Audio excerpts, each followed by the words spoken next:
之前，我哋已經噏咗幾句，我覺得講完幾句之後，我已經攰咗啦。我哋未開波啊，冷靜啲，即陣。可唔可以請你自我介紹？真係有啲老子自叫我同我依家各位早晨，我叫俊月啦，平時打 Splatoon 為主。哇，係喎，Sophie，我哋好耐冇打過 Splatoon，你幾時再同我打？大家好啊，我係 Sophie。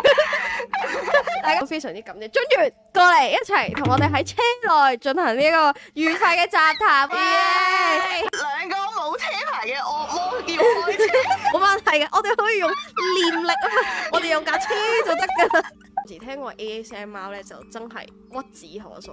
俊月嗰個係其中之一，佢成個鐘頭我聽5分鐘，我就已經即刻想刪咗佢。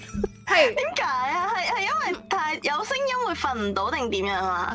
實在是太 sexy 啦，我瞓唔到。因為我知道你之前都有整過一段 ASMR 嘅，第一次初次嘗試㗎嘛。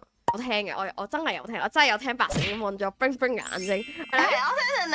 係就唔識講就係慢慢轉，俾你越聽越舒服，慢慢想瞓咁樣啊嘛。所以又考慮過要點樣擺啲順序嘅，呢個係真係有諗過嘅。但係我想講呢一樣嘢咧，就係蘇菲係第一個同我講呢一件事咯。我係忠實嘅俊月粉絲，請 call me，請 call me。如果煮嘢食嘅，ASMR 好舒服啊。係咯。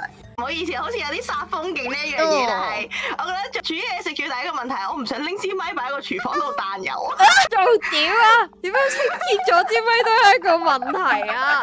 但係通常 ASMR 有機會要擺個套入去 ，which 就係最吸油嗰個堆嘢咯。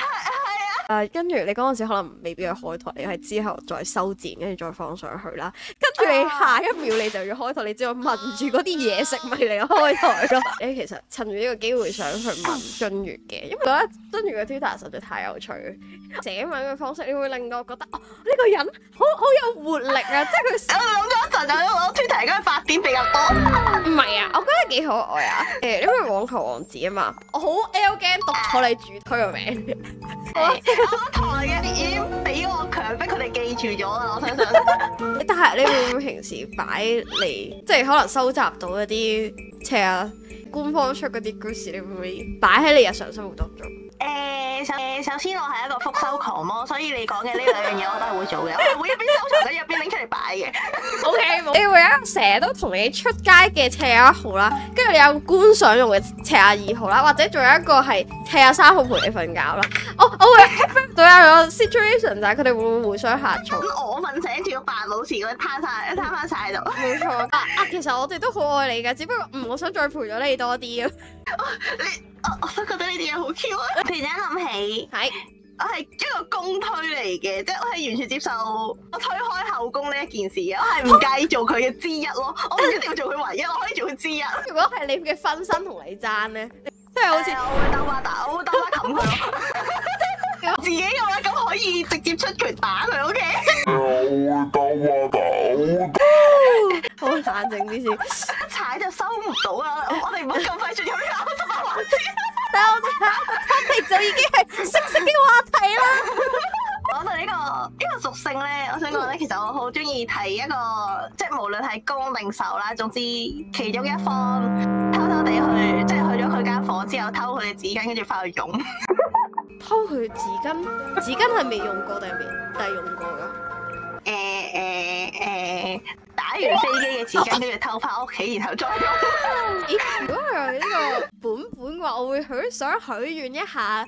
本身你可能同佢識嘅，跟住你對佢了如指掌。第一次入去只係視察下環境，第二次入去嘅時候，你準備同一樣嘅恤衫，然後你就將同一樣嘅恤衫新品嘅擺入去，將佢着過嘅攞走。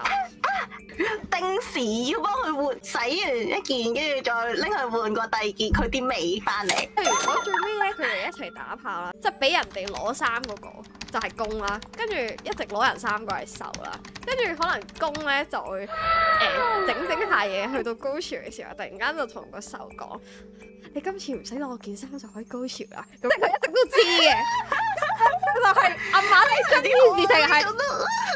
RG33，期待各位見到你哋嘅作品啦 ，OK？ 再見啦，各位，再見，轉個 ending。